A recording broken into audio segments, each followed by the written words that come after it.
start on the process rather than on the people. Why? Because people are human beings, right? Processes don't have brains. Processes don't think. People think. They have brains, thankfully. So a most natural starting point could be moving from 0 to start a movement on the process. That gives us a lot of learnings on the maturity framework, the model, how to implement it, what are some of the key advantages of implementing it, what kind of challenges you face, and then you can actually apply all of that to the people dimension. So you always maintain a balance between your focus on process and your focus on people. You don't go too far on one journey and then find out that you're struggling on the other one. And we'll see later, we have tried to also depict our own journey as an organization, how we moved and what kind of challenges we faced on the way, which is what has led to us figuring out this or proposing this 9-box framework with a natural path there. And once you have moved further on the people, then you could undertake another journey on process, and then finally move towards being high maturity on both. So the point that we would like to emphasize, that I would like to emphasize is, when we say high maturity only on one of these dimensions does not give us sustainable competitive advantage in the market. That comes from a balanced focus on process and people, because the CMMI, good as it is, does not focus on workforce competency. It focuses on individual skills, knowledge, and process abilities.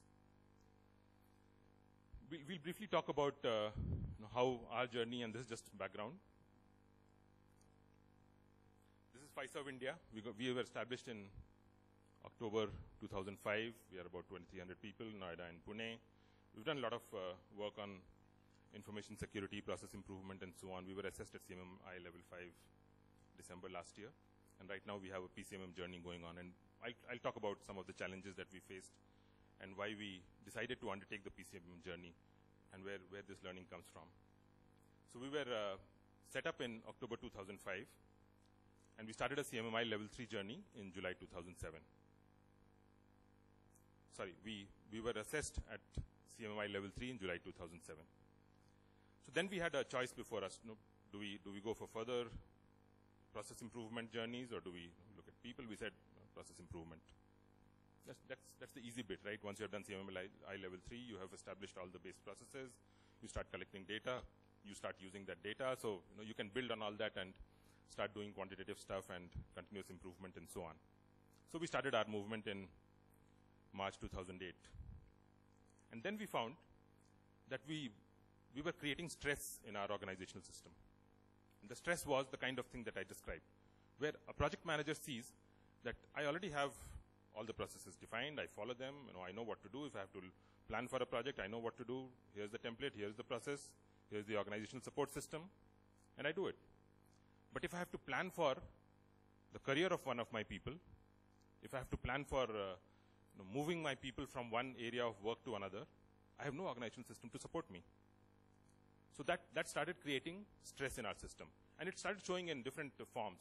These people stress, the stress between the people and the process capabilities and the focus of the organization on that shows up in different ways. So employee satisfaction surveys, we started seeing problems there. And specifically, employees started giving us feedback on career development. We are bad.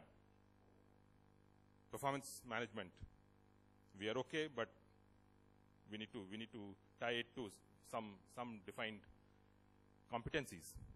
So we started seeing those suggestions coming out from our own employees. So people who have seen the benefits of implementing CMMI level 3 now start looking at the people practices all around them, including on themselves, and they start seeing this as a challenge. There's a stress in the system. So we recognized it. It also shows in your attrition levels going up and so on, and we had some challenges there as well. So we decided to start a PCMM journey in October 2008. Our CMMI level 5 journey continued, so we did not stop it. We were assessed at CMMI level 5 in December 2009, and our PCMM journey continues. Our target implementation is, and we are doing it in collaboration with the QAI itself. Shankar is our consultant, and hopefully he'll be our appraiser for that as well. But our target is to implement all the PCMM levels 2 and 3 practices. We've implemented quite a bit already, but we plan to be ready for an assessment by the end of this year. And we believe that what we did by starting the PCMM journey actually helped us complement what we were doing on the CMMI. And if we had not done it, our success on the CMMI would, on the ground, not have given us the kind of benefits that we wanted. So in summary, what we want to propose is that in order to build and sustain competitive advantage, balanced focus is what is important. And the CMMI and the PCMM are two models that give us the right steps to balance these two journeys. So it's not, I'm not here to sell the CMMI or to sell the PCMM, right? I mean, I don't need to do it. I have no interest in that. There are organizations such as the SEI and the QAI which are doing a great job of selling these models anyway. But my interest in this is as a user and as a practitioner of these models.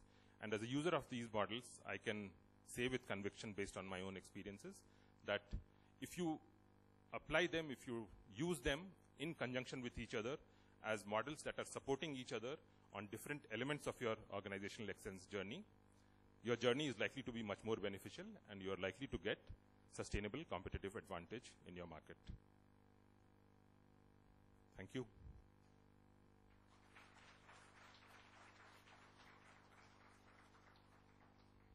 If you have any questions, we can. Do we have time for questions? Amber?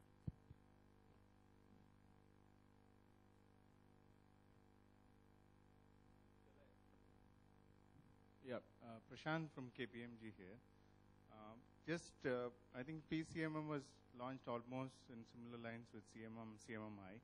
Right. Any take on why that model hasn't taken off the way CMM and CMMI has taken off? Not just in India, internationally also, if you look at the number of assessments that have been done, is very far and few from what has happened in CMM and CMMI.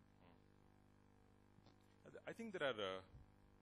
So do I have an official answer to your question? I don't, because that only the SEI can answer that question. But I'll tell you what I see as the reasons behind that. One reason is that the official support from the SEI is stronger for the CMMI than it is for the PCMM. The PCMM was not a direct outcome of an SEI initiative. It was later on adopted by the SEI. So that's one reason. That could be a secondary reason. Two, anything to do with people requires more effort and more pains before you can see benefits, right? Whereas things like process, not that it does not require effort and does not take you through pains, but you're likely to see benefits coming faster than you're likely to see benefits coming out on people practices. So my guess is those are the two reasons which possibly could have led to that outcome. Obviously, as I said, I'm not qualified to give you an official answer on this, but my guess is these are the reasons. Most people look for short-term gains, right? So if I implement something today, can I show some benefit by the end of the year? On something like people CMM, very unlikely. You could start seeing some benefits if you're lucky, but it will take longer than that. Any other questions?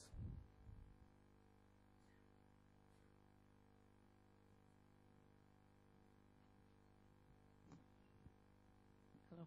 Yeah. My name is Prasanna Moses from Unisys. I haven't, implemented PCMM, but I have one question about that. Both CMMI and PCMM are processes, I believe. One is of software engineering or project management types of processes. The other is people processes. But my belief is that both these models ignore cultural or personality, behavioral aspects of people who work on, on these projects. Is that correct? Or does PCMM in some way